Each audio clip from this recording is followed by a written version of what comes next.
আসসালামু আলাইকুম। এনটিভির ইউরোপের সংবাদে আপনাদের স্বাগত জানাচ্ছি আমি কাজী আমরিন।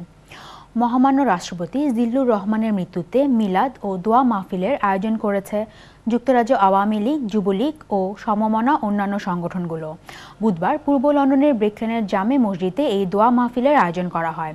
এ সময় যুক্তরাজ্য আওয়ামী লীগ নেতারা রাষ্ট্রপতির বিদেহী আত্মার মাগফেরাত কামনা করেন, সেই সাথে মরহুমের শোক সন্তপ্ত পরিবারের প্রতি সমবেদনা জানান। এ সময় তারা বলেন, রাষ্ট্রপতি জিল্লুর রহমানের মৃত্যুতে বাংলাদেশ একজন অভিভাবককে হারালো এবং জনগণ হারালো একজন নিষ্ঠাবান ও নিবেদিত প্রাণ দেশপ্রেমিককে। তার মৃত্যুতে বাংলাদেশ হাই কমিশনার মিজানুল কায়েস, যুক্তরাজ্য আওয়ামী লীগ সভাপতি সুলতান মাহমুদ শরীফ, যুক্তরাজ্য আওয়ামী লীগের সাধারণ সম্পাদক সৈয়দ সাজিদুর রহমান ফারুক এবং এনটিভি ইউরোপ পরিবার শোক প্রকাশ করেন। অর্থনীতির চাকা ঘুরাবে এমন আশাবাদ নিয়ে ক্ষমতায় আসার পর ব্রিটিশ কনজারভেটিভ পার্টি তৃতীয়বারের মতো ঘোষণা করল তাদের বাজেট। ব্রিটিশ চ্যান্সেলর জর্জ অসবর্নের প্রস্তাবিত এই তৃতীয় বাজেটকে তিনি ঘোষণা করেছেন ব্রিটেনের পরিশ্রমী মানুষের জন্য আশার বার্তা নিয়ে আসবে। তবে এই বাজেট ব্রিটেন তৃতীয়বারের মতো আবারও মন্দায় পড়তে পারে বলে আশঙ্কা করেছেন বিরোধী দলীয় লেবার পার্টি সহ অনেকেই। বিস্তারিত দেখুন ডেস্ক রিপোর্টে। তৃতীয়বারের মতো ব্রিটিশ চ্যান্সেলর জর্জ অসবর্নের প্রস্তাবিত বাজেটকে তিনি ঘোষণা করেছেন ব্রিটেনের পরিশ্রমী মানুষের উন্নয়নের বাজেট। এই বাজেটের মাধ্যমে যে সকল লোক পরিশ্রম করে নিজেদের ভাগ্য উন্নয়ন ঘটাতে চেষ্টা করছে তাদের জন্য উপকারী বলে মন্তব্য করেন তিনি। তবে পরিশ্রমী লোকদের ভাগ্য পরিবর্তন হোক আর না হোক, ভাগ্য খুলেছে স্বল্প আয়ের যে সকল মানুষ যারা স্বপ্ন দেখেন একটি বাড়ির মালিক হওয়ার। এবারের বাজেটে প্রায় ৩.৫ বিলিয়ন পাউন্ড ঋণ সহায়তা দেওয়া হচ্ছে হাউজিং সেক্টরকে, এবং যে সকল বাড়ির মূল্য ৬০০,০০০ পাউন্ডের সমমান বা তারও কম, তারা এই ঋণ সহায়তা ভোগ করতে পারবে বলে জানান তিনি। এর মাধ্যমে মাত্র ৫% ডিপোজিট দিয়ে যে কোনো ক্রেতা বাড়ি কেনার সুযোগ পাবে, এবং আগে এই সুবিধা শুধুমাত্র প্রথমবার বাড়ি কেনার জন্য প্রযোজ্য হলেও এখন থেকে এই সুবিধা সকল ধরনের বাড়ির মালিকানার জন্য প্রযোজ্য হবে। এদিকে আগামী সেপ্টেম্বর থেকে জ্বালানি তেলের মূল্য ৩ পয়সা করে বাড়ানোর কথা থাকলেও তা এখন আর বাড়ানো হচ্ছে না। অন্যদিকে এপ্রিলের পর থেকে বিয়ার কিংবা অন্যান্য পানীয়ের দাম ৩ পয়সা বাড়ানোর কথা থাকলেও তা উল্টো ১ পয়সা কমানো হয়েছে। তবে আশার কথা হলো বর্তমান ডাবল ডিপ রিসেশন থেকে ব্রিটেন বের হয়ে এসে ০.৬% জিডিপি বাড়বে বলেও ধারণা করছেন চ্যান্সেলর।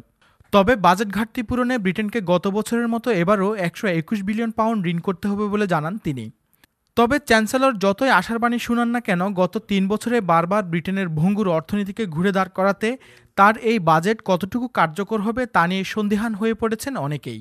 এমনকি বিরোধী দলীয় নেতা এড মিলিবান বলেছেন, বিনিয়োগ না বাড়িয়ে এবং আর্থিক মন্দায় জনগণকে আরও বেশি ভোগান্তিতে ফেলবে এই বাজেট। Shahnewaz Rocky, NTV news desk.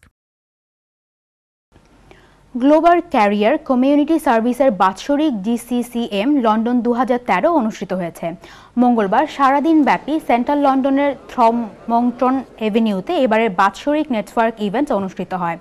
GCCM বিশ্বের বিভিন্ন টেলিকমিউনিকেশন প্রতিষ্ঠানের মধ্যে তথ্য ডাটা টেলিহাউস সার্ভিস প্রদান করে থাকে। সকাল ৮টা থেকে শুরু হয়ে মধ্যরাত পর্যন্ত চলে এই অনুষ্ঠান। Bangladesh, Bharat, Malaysia, UK, US সহ বিশ্বের বিভিন্ন দেশের টেলিকম কোম্পানির প্রায় ২ শতাধিক প্রতিনিধি উপস্থিত ছিলেন। প্রতিনিধিরা পরস্পরের মধ্যে আলোচনা, বিজনেস পরিকল্পনা, নেটওয়ার্কিং উন্নতি বিষয়াদি নিয়ে কথা বলেছেন অনুষ্ঠানে। ইউকেতে বসবাসরত বাঙালি মালিকানাধীন ম্যানর আইটি এই ইভেন্টে অংশগ্রহণ করেছেন। তারা মনে করেন মূলধারার এ ধরনের অনুষ্ঠানে অংশগ্রহণে বাংলাদেশিদের বহির্বিশ্বে সুনাম বৃদ্ধি পেয়েছে। জাতির জনক বঙ্গবন্ধু শেখ মুজিবুর রহমানের ৯৩তম জন্মবার্ষিকী উপলক্ষে পূর্ব লন্ডনের মাইক্রো বিজনেস সেন্টারে আলোচনা সভা অনুষ্ঠিত হয়েছে। বুধবার ইস্ট লন্ডন আওয়ামী লীগের উদ্যোগে এই সভা অনুষ্ঠিত হয়। ইস্ট লন্ডন আওয়ামী লীগের সভাপতি আলহাজ আজিজুল হকের সভাপতিত্বে সভায় পরিচালনা করেন ইস্ট লন্ডন আওয়ামী লীগের ভারপ্রাপ্ত সাধারণ সম্পাদক মোহাম্মদ মাহনুর। প্রধান অতিথি হিসেবে বক্তব্য রাখেন বাংলাদেশের গণশিক্ষা প্রতিমন্ত্রী মোতাহার হোসেন তালুকদার। এ সময় অন্যান্যের মাঝে আরও বক্তব্য রাখেন যুক্তরাজ্য আওয়ামী লীগের সিনিয়র সহ সভাপতি আলহাজ জালাল উদ্দিন, শামস উদ্দিন মাস্টার, আব্দুল আহাদ চৌধুরী প্রমুখ। বক্তারা বঙ্গবন্ধুর দীর্ঘ রাজনৈতিক জীবনের ইতিহাস তুলে ধরে বিশ্বের বুকে স্বাধীন ও সার্বভৌম রাষ্ট্র হিসাবে বাংলাদেশ প্রতিষ্ঠায় তার অবদানের কথা ব্যক্ত করেন। এদিকে বঙ্গবন্ধু শেখ মুজিবুর রহমানের 93তম জন্মবার্ষিকী উপলক্ষে বঙ্গবন্ধু ও বাংলাদেশ শীর্ষক সেমিনার অনুষ্ঠিত হয়েছে। পূর্ব লন্ডনের মন্টিফিওরি সেন্টারে মঙ্গলবার প্রবাসী ও পেশাজীবী পরিষদের উদ্যোগে এই সেমিনার আয়োজন করা হয়। প্রফেসর আব্দুল হাশেমের সভাপতিত্বে এবং অ্যাডভোকেট হাফিজুর রহমানের পরিচালনায় অন্যান্যের মাঝে বক্তব্য রাখেন বাংলাদেশের সাবেক হাই কমিশনার ও সচিব গিয়াস উদ্দিন, বিশিষ্ট শিক্ষাবিদ ডাক্তার সুফিয়ান, যুক্তরাজ্য যুবলীগের প্রতিষ্ঠাতা সভাপতি ডাক্তার হারিস আলী প্রমুখ। বক্তারা সভায় বঙ্গবন্ধুর জীবনের বিভিন্ন দিক তুলে ধরেন এবং পেশাজীবীদের জন্য বঙ্গবন্ধুর অবদানের কথা তুলে ধরেন। উইরাল আওয়ামী লীগের উদ্যোগে বঙ্গবন্ধুর 93তম জন্মবার্ষিকী পালিত হয়েছে। আমাদের লিভারপুল প্রতিনিধি ফখরুল আলম জানান, আলোচনা ও দোয়ার মাধ্যমে স্থানীয় একটি হোটেলে এই অনুষ্ঠানের আয়োজন করা হয়। যুক্তরাজ্য উইরাল শাখার সভাপতি আমিরুল ইসলামের সভাপতিত্বে এবং সাধারণ সম্পাদক মাহি চৌধুরীর পরিচালনায় অনুষ্ঠিত আলোচনা সভায় বক্তব্য রাখেন লিভারপুল মার্সিসাইড আওয়ামী লীগের সভাপতি মোজাহিদুর রহমান, সিলেটের বিশ্বনাথের উপজেলার দৌলতপুর ইউনিয়নের সাবেক চেয়ারম্যান আমির আলী, সাইফুল আলম চৌধুরী, রুহুল ইসলাম, মোহিত মিয়া, রেজাউল করিম প্রমুখ। সভায় বক্তারা বলেন, বঙ্গবন্ধুর পলাতক খুনিদের ফিরিয়ে এনে এবং যুদ্ধাপরাধীদের ফাঁসির রায় কার্যকর করার মধ্য দিয়ে বাঙালি জাতিকে কলঙ্কমুক্ত করা হবে। বঙ্গবন্ধু শেখ মুজিবুর রহমানের জন্মবার্ষিকী ও জাতীয় শিশু কিশোর দিবস উপলক্ষে ম্যানচেস্টারস্থ হাই কমিশন কার্যালয়ে এক আলোচনা সভা ও সাংস্কৃতিক অনুষ্ঠান অনুষ্ঠিত হয়েছে। রোববার দলীয় এবং কমিউনিটি নেতৃবৃন্দের উপস্থিতিতে আলোচনা সভার শুরুতে বঙ্গবন্ধুর প্রতিকৃতিতে ফুলের তোড়া দিয়ে শ্রদ্ধাঞ্জলি জানান অনুষ্ঠানে আগত সুধীবৃন্দ এবং শিশু কিশোররা। শ্রদ্ধাঞ্জলি শেষে উপস্থিত সকলের সমবেত কণ্ঠে জাতীয় সঙ্গীতের পর আলোচনা সভার কাজ শুরু করা হয়। মোহাম্মদ জিল্লুর রহমানের পরিচালনায় অনুষ্ঠিত সমাবেশে বাংলাদেশের রাষ্ট্রপতির বাণী পড়ে শোনান সহকারী হাই কমিশনার জকি আহাদ।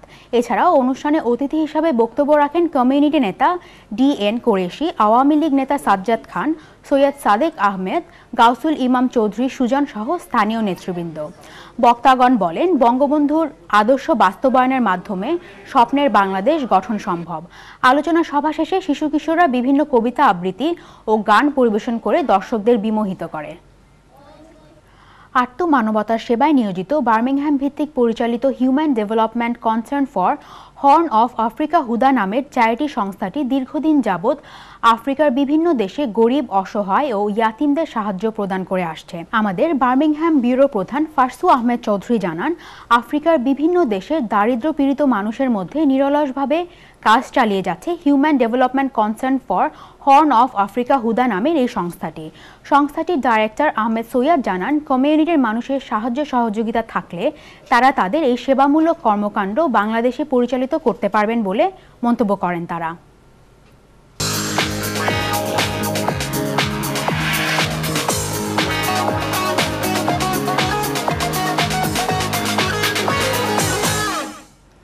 এবারে বাণিজ্য সংবাদ।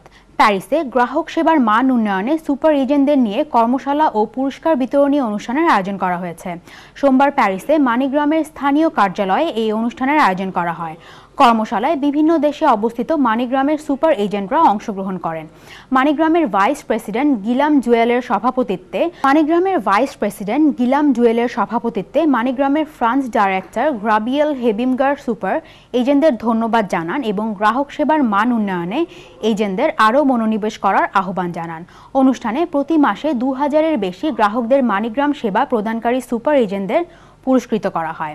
অন্যান্য সুপার এজেন্টদের সঙ্গে পুরস্কারে ভূষিত হন বাংলাদেশি কমিউনিটি ব্যবসায়ী সুপার এজেন্ট মোহাম্মদ হেনু মিয়া। অনুষ্ঠান শেষে MoneyGram vice president Gillam Jewel, business development manager Jewel Bedham, network development executive Matthew জুয়ালরয় উপস্থিত ছিলেন।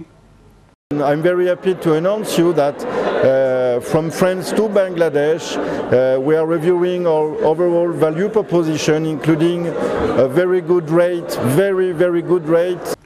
এই ছিল আমাদের হাতে আজকের ইউরোপের সংবাদ। নিচ্ছি ছোট্ট একটি বিজ্ঞাপন বিরতি। ফিরে এসে থাকছে আমাদের নিয়মিত আয়োজন প্রতিদিনের সিলেট।